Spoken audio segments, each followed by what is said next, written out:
because generally you're in that anterior tilt like this where you're really compressed and stuck through the front.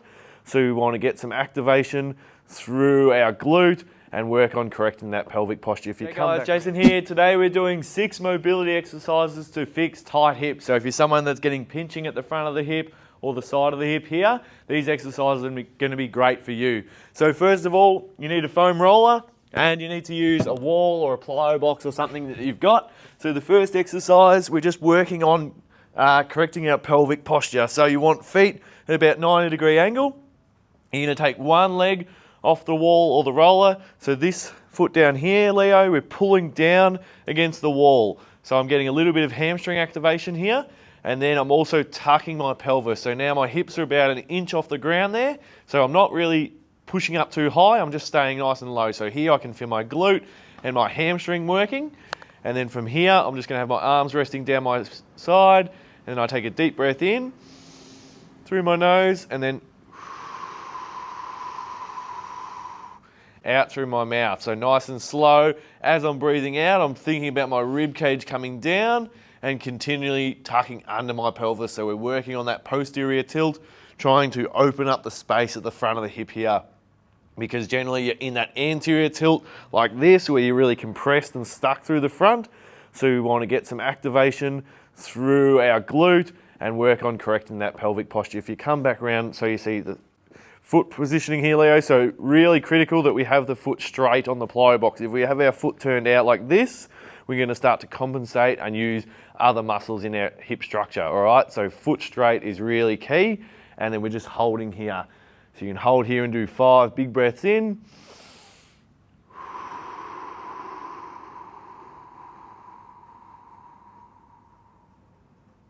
Making sure you do full exhale. So we're to the point where you actually feel your core kick on when you're at that end point. A lot of people, you'll do a, and that'll be it, where you really want to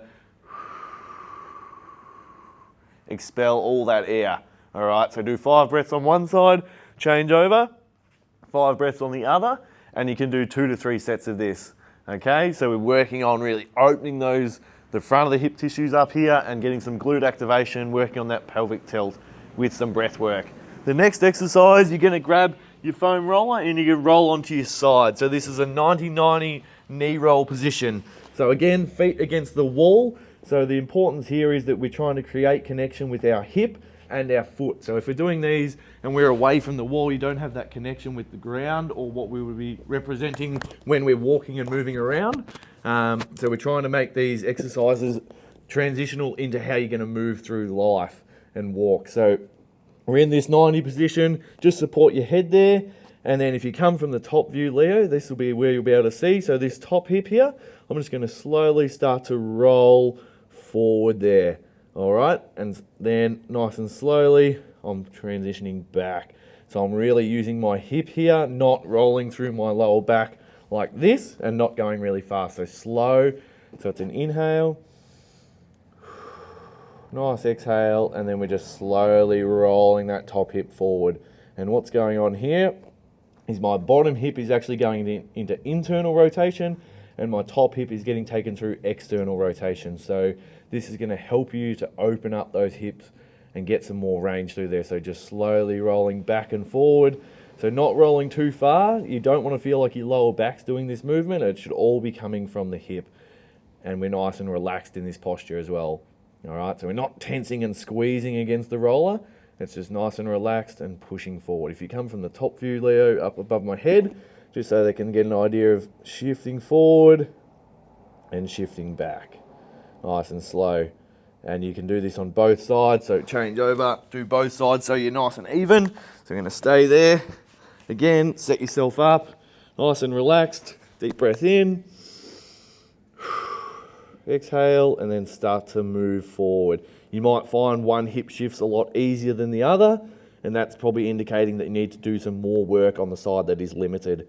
So shifting back. All right. And just slowly moving through there. So that's our side lying knee rolls. The next one is a 90-90 knee roll. So we're back using the wall. This one's a little bit harder. A lot of people struggle with this. I definitely did when I first started doing it. So yeah, you just got to take your time and try and be relaxed again. So slight traction against the wall, tuck of that pelvis. So we're just, again, a couple of inches off the floor. And then what you're trying to do is the same thing you did with the knee rolls, is I'm going to squeeze my left adductor and I'm starting to roll down with the roller there. So one hip's coming down, one hip's coming up. So we're trying to represent what we do when we walk and run, is the pelvis and the hips are shifting in that plane there. All right, so we're again trying to stay relaxed, not tensing too much, and just rolling through there. And again, I'm keeping my hips in a little box here, not shifting side to side like this. So it's staying nice and relaxed in that box. And I'm pulling one hip down, one hip shifting up. And just trying to slowly move through there. This one, yeah, as I said, can be really tricky and can be frustrating, because when I first did it, I just could not move my hips. I didn't know how to actually make the exercise work. But you've just got to start with small little increments where you might move a couple of inches. But it's just exercises that you probably haven't taken your hips through these types of range of motion. So just working on this, and this will free up a lot of movement. You'll get a lot more internal, external rotation through your hips in this range. And that can really help to ease a lot of that compression and that pinching feeling that you get if your hips are either locked into one position, if they're more externally rotated, or locked into internal rotation, and you're lacking those ranges through the hips. Yeah, this exercise or these exercises are going to be great for unlocking those movements. All right, so rather than just sitting, holding a glute stretch or a static stretch, yeah, these exercises are going to get the hips and pelvis shifting in a direction, but we're starting to create connections with muscles that might have been dormant and weak and just not used to these types of movements. All right, so the next one moving on to is hip transitions. So hip transitions, so we're in this 90-90 position. So front leg at 90 degrees, back leg 90 degrees. And then we're just going to slowly work on opening this hip up first. So you start with your hands on the floor and we're going nice and slow. So we're opening the hips up and transitioning to the other side. Notice my feet are staying in the same position here. So I'm not moving my feet around to compensate for my hips. So I've got enough weight on my hands here that I can control my body. So I'm opening up nice and slow and just feeling through that range. So you should have created a bit more range through your hips with the first few exercises. Now we're actually starting to take those hips through that full range of motion, going through internal, external rotation while in a flex position. So we're really starting to open up. And this also helps to identify where you might feel some blocks. So you might get to this point and it really starts to limit, and that'll help you identify where you need to do more work to either increase your internal or your external rotation in your hips. So just nice and slowly transitioning up and through. And again, if you're starting to get some pain trying to get towards the bottom, don't force that position. Just do where you're comfortable going through that range. So if it's to there, just starting to get those hips moving, because a lot of people, they just get here and they're stuck. They can't move. It's really jammed up through the hip. So just taking these ranges and opening them up, even just doing halves and just starting to open up that way can be magic. All right, and then the progression from there is to start to do it with less weight on your hands, all right?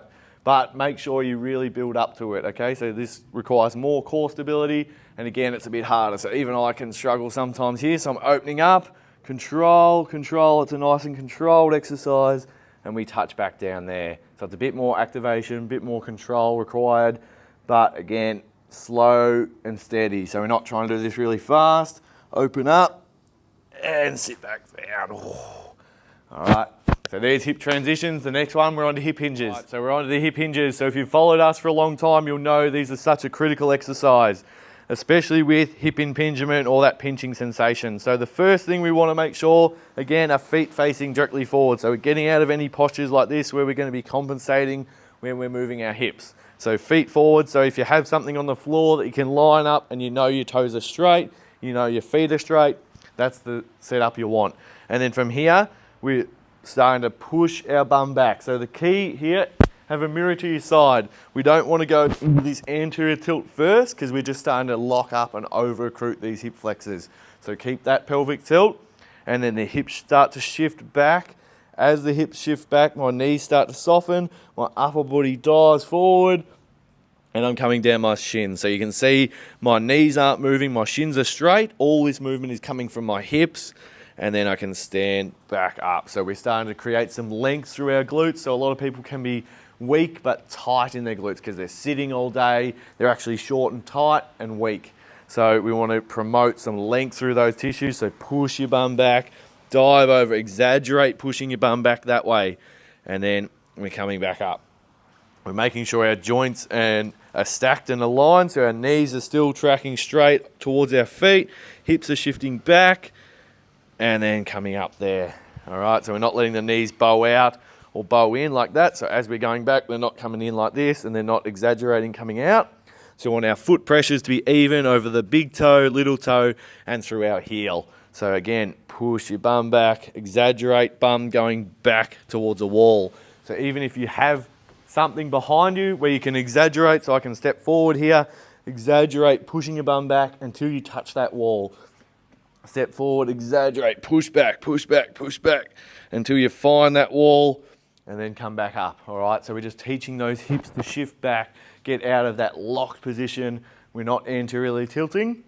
All right, so there's hip hinges. Now we're on to single leg hip hinges. So this is the last exercise, so similar to what we just did. So I'll show you side on. So you want to go into a split stance position here. So we're going to be working the front glute. All right. So again, making sure we're posteriorly tilted. As we start to shift our weight back, you open these glute tissues up. You get a little bit of a stretch through the hamstring, and our upper body is dove over here. So I'm holding in this position. Most of my weight is on this front leg, so I can take my back leg just lightly touching there to give me a bit of balance, and I can feel these glute fibers really starting to work. So it's almost like it's a stretch through these tissues, but you're also getting an activation because you're starting to push back and teach that extension of the hip, which you might have been lacking. We're also rotating through our rib cage. So if you come back to the front side here, Leo, so rather than just having your hips straight here, we can rotate our ribs like that, and we're starting to create that connection with the slings in our body. So our glute starts to connect to our lat, to our opposite shoulder, and we're starting to replicate positions that we want to get into when we're moving through walking, running type patterns. All right, and then you can start to slowly stand back up. Ooh, and you can feel your glutes firing there. So I'll swap over. I'll face this way so you can see from behind. So changing legs. So about a hip width apart there.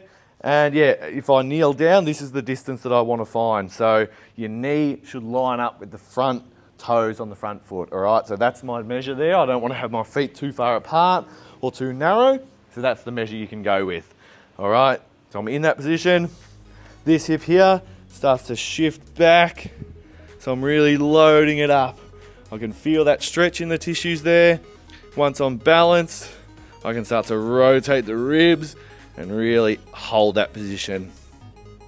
And I'm nice and stable through my knee. That shin angle is still straight. This glute is really opening up. I can feel a stretch through there, but then you start to get some activation by just holding in that position. Making sure that we're not arching our lower back too much. We're staying in that neutral spine where our spine is nice and straight. All right, so don't overextend and lock up in this mid back, because that's going to start to recruit back into that anterior tilt posture. So maintain that posterior tilt so you're hitting those glute fibers. And then we come back up. So there it is, guys. 6 mobility exercises to fix your tight hips. Give them a go. Let us know how you go. Thanks, guys.